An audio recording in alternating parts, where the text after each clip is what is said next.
Hi, I'm ZimZoe, and this video is going to be a little different because I'm going to an event that I didn't even know was going on. I got told about it yesterday, and apparently it's been going on for a few weeks, and I'm really upset that I didn't get, made aware of this earlier on, because some of the places that it was going on aren't that difficult to get to. Because what's happening at these events are that volunteers of the community are building castles with cardboard boxes. And I know that doesn't sound like you're like, what?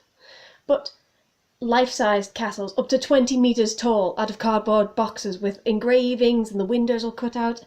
Basically resurrecting castles that used to be in these places and aren't there anymore. And it's just volunteers of the community doing it.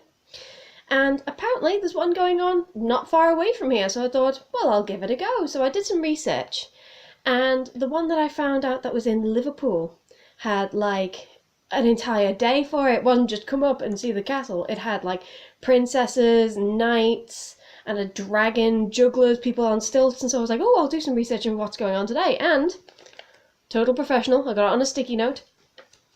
Today's is a seaside theme will be reflected in the programme developed by the Atkinson and will include live music, outdoor theatre, arts and crafts, a fairground and food and drinks concessions. Which, again, I had no idea about any of this going on. So I'm going to go down there and check it out and show you guys. All this has been set up by a French artist whose name I'm not even going to try to pronounce. So I'm going to probably put it about here-ish. There. And I just love these little things that go on in the community. But I'll shut up now and I'll show you all the stuff that's going to go on. But I will add a little bit to the end of this video, telling you about a few things about why this video is so special. Anyway, I hope you enjoy. I've gotten here a little early, but it's far bigger than I thought it would be.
Now they've also got a few stuff here that I can't film, like there's a face painting booth,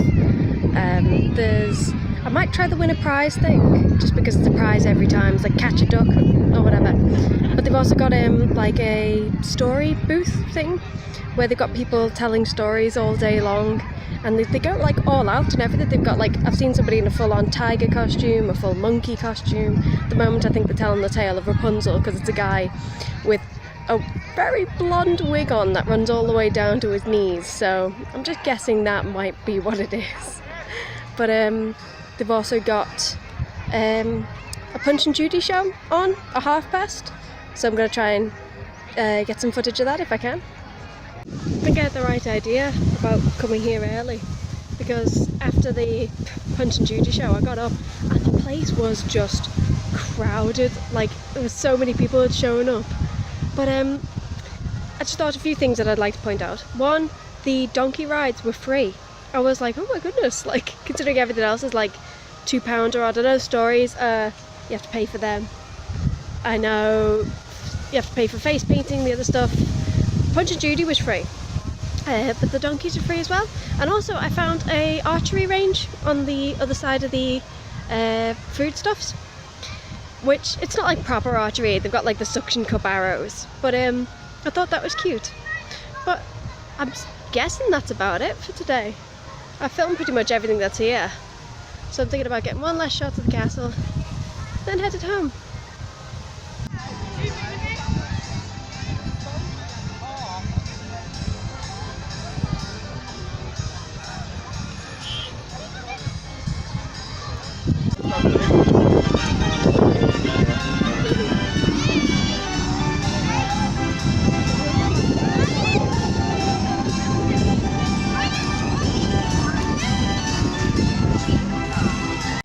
That's the end of the footage. Well, I say that, but I did film the Punch and Judy show, except I thought it'd be like a 5-10 minute thing, and it wasn't. It was a 20-minute thing, so that's going to have its own video that'll go up after this. But it is filmed and it will show up eventually. There wasn't as much on there as I had expected there to be, but I suppose I read it as in like, when it said like live theatre, I didn't really expect that to be story times. And there was another one where it said like the music that was going on, that was a little bit out of the way. They did have music playing through some speakers, but I did enjoy what was there thoroughly. I mean, especially the Punch and Judy show. I wasn't entirely sure what to expect, but it was nice to see everybody get together and take part of that. Plus there was a kind of surreal feeling to it. One, because it really did have a beach theme to it, and with everything going on. And two, a castle had just appeared in the middle of the park overnight, and it was just one of those like, whoa. It's not like nothing you'd expect. It's completely out of the blue, and it was all done with people from the community. It was all done with volunteers and this, that and the other, which is another thing. I absolutely adored the Calliope, I think it's pronounced, like the organ thing that was playing music, because it was playing music like all day long, and it was not just sort of like the beach tunes, but it also did like versions of popular songs. Like, I know, I'm pretty sure I recognised Alejandro by Lady Gaga. I think that was playing at some point. But the weather was absolutely glorious for the entire day, so that was another thing to look forward to. It was just really nice. I'm so glad it didn't rain, because if it had rained with that castle, I just would have felt dreadful for what happened to it, because it was just cardboard. It didn't have any like bags on it, cardboard and duct tape. But yeah, it was a really fun day out, and I'm really glad that I went. Now, if you are just here for the castle things, then you can feel free to leave now, because the rest of this video is going to be just about me and talking this, that and the other. So the only thing you'll miss is me saying have a nice day. But I really want to talk about today, because today was a big thing for me. And the reason for that was because I have a tendency to panic in places where there's tons of people. Like, it's okay if I'm just sort of like, I'm thinking about something else, or I'm walking with someone and talking with someone. But let's say I'm walking with a friend and then suddenly, like in Liverpool or something. Totally, this hasn't happened before. No, this is top of my head. But like, I'll be walking around and then I'll suddenly realise, there's tons of people around me. I don't know any of these people. I don't feel safe. I've got nowhere to go. I can't go anywhere. There's people all around me, and I'll start panicking. And I've literally got to find somewhere out of the way, somewhere quiet, like in a corner, just either just me or with somebody I trust, and just sort of calm down. And I feel like a complete idiot after every one of these things. But I don't know what it is, and I said, as long as my mind's not on it, as long as I'm like talking or thinking about something else, it doesn't happen.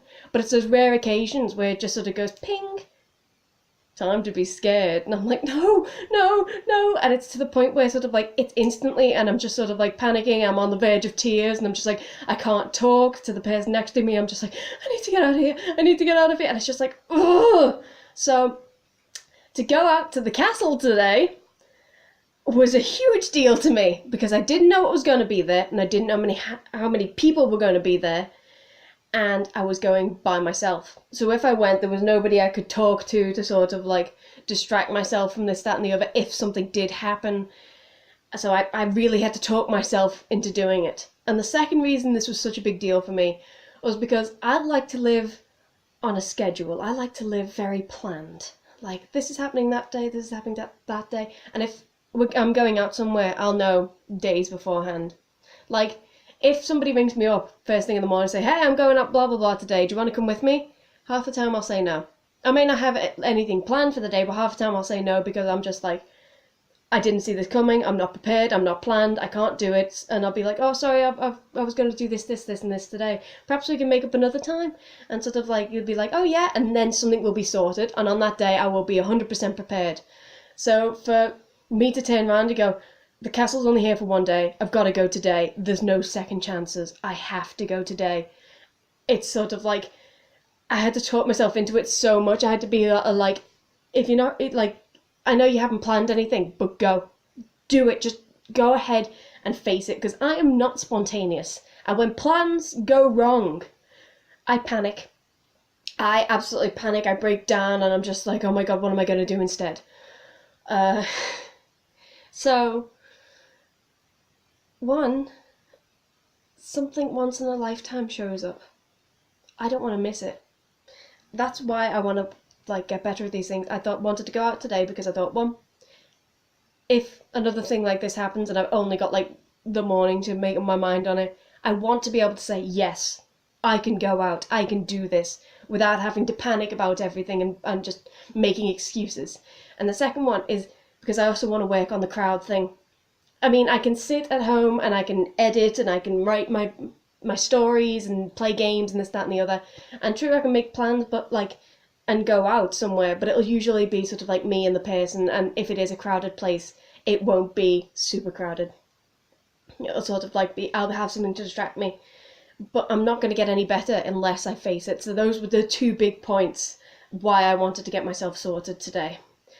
So today was really big, and just in my self-confidence, and I'm more than thrilled, not only because it was a great day out, but because I did it, and I can turn around to say to myself, you did it. Now, the third and final point I want to make on this video is something that a few of you may have already noticed. It's vlog 100. I never thought I'd make it this far, and so I didn't have anything planned when it kind of snuck up on me and it was like, hey, this is vlog 100, you're going to do something special? No? Can I just continue like I was? But I'd like to say thank you for the continued support of all the comments and on my videos, because I thought vlogging would be something like another thing that I'd start and be like, oh yeah, I'm totally going to stay dedicated to this, and then give up after a few videos. But whilst my videos have slowed down and my upload schedule is unpredictable to say the least, it's still going, it's still happening, and that surprises me, and I'm happy that I've managed to put this much dedication into it. So I'd like to say thank you, and here's to 100 more. Have a nice day.